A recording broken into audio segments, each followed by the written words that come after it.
அன்பர்களுக்கு வணக்கம். எல்லாரும் நல்லா இருக்கீங்கன்னு நம்புறேன்.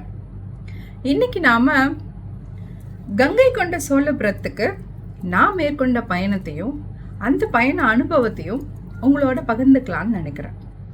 போன வாரம் எல்லாம் வல்ல அந்த ஈசனின் அருளால் கங்கை கொண்ட சோழபுரம் போயிட்டு 13 அடி உயரம் இருக்கிற நம்ம ஈசனை பெருவுடையார தரிசிக்கிற வாய்ப்பும் பேர் அருளும் எனக்கு கிட்டியது. உங்களோட அந்த அனுபவத்தை பகிர்ந்துக்கிறதுக்கு நான் ரொம்ப ஆவலா இருக்கேன். வாங்க வீடியோக்குள்ள போலாம். கங்கை கொண்ட சோழபுரம் ராஜேந்திர சோழன், அதாவது ராஜராஜ சோழனின் மகன் ராஜேந்திர சோழனால் கட்டப்பட்டது. ஏன் இந்த ஊருக்கு கங்கை கொண்ட சோழபுரம்னு பெயர் வந்துச்சுன்னா, வட இந்தியாவுக்கு சென்று வெற்றி பெற்று கங்கை நீரை கொண்டு வந்து அதன் நினைவாக எழுப்பப்பட்டது தான் இந்த தலைநகரம். அதனால இதுக்கு கங்கை கொண்ட சோழபுரம்னு பெயர் வந்துச்சு. இந்த திருத்தலமும் அந்த புகழை தான் பாடுது. 1036 மாமன்னர் ராஜேந்திர சோழன் இந்த கோயிலை கட்டியிருக்கார். 13 அடி உயரம் இருக்கிற பிரம்மாண்டமான லிங்கம். நாம இப்ப பார்க்குற இந்த நுழைவு வாயில் 2வது நுழைவு வாயில். அதை தாண்டி தான் அந்த ராஜகோபுரம் இருக்கு. 2வது நுழைவு வாயிலா? அப்போ முதல் நுழைவாயில் எங்கன்ற ஒரு கொஸ்டின் வருது இல்ல. நானும் அப்படிதான் அங்க இருந்தவங்க கிட்ட கேட்டேன். அப்போ அவங்க 2 தூணை காமிச்சாங்க. பயங்கர ஷாக்கிங்காகவும் வருத்தமாகவும் இருந்துச்சு. நீங்களும் அந்த முதல் நுழைவாயில பாருங்க.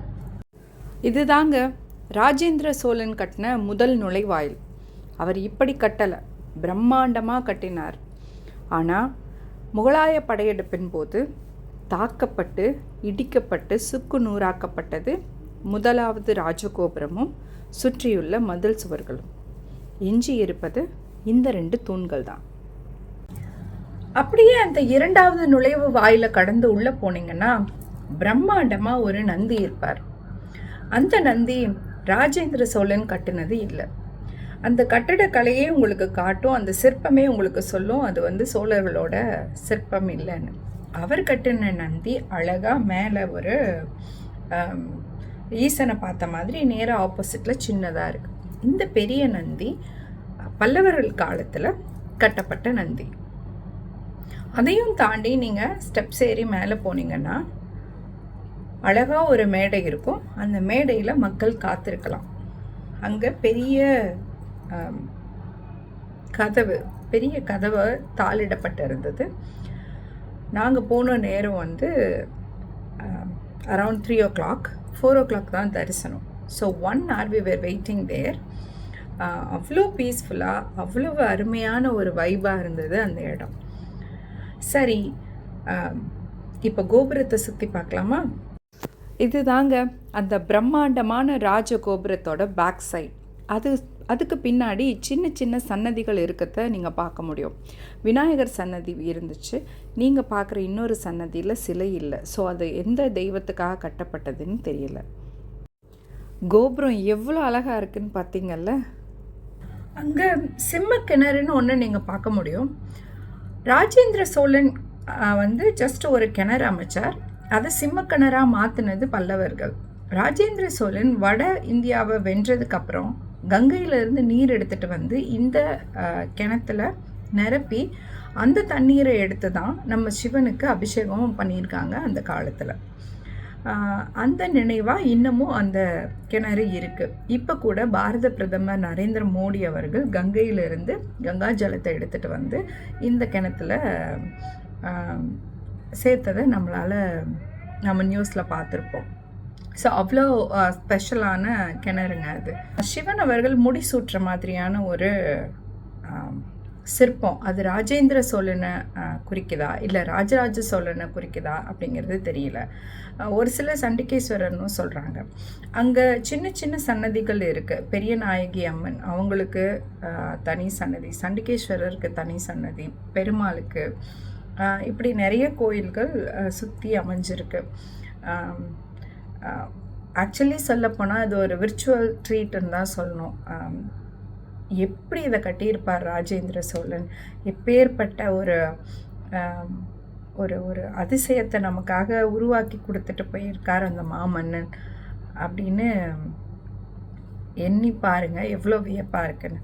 அதில் அந்த நான் முன்னாடியே சொன்ன மாதிரி மதில் சுவர்கள் எல்லாம் வந்து சிதிலம் அடைஞ்சிருக்கு.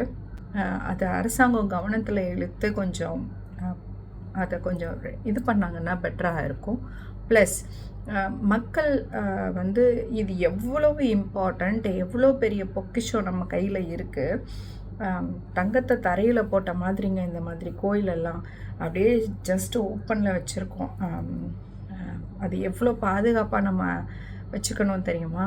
நம்ம குழந்தைங்களுக்கு தெரியாது அந்த ஒவ்வொரு சிற்பமும் எவ்வளோ இம்பார்ட்டன்ட், திருப்பி ரீக்ரியேட் பண்ண முடியாதுங்கிறத நம்ம பிள்ளைகளுக்கு சொல்லித்தரணும்.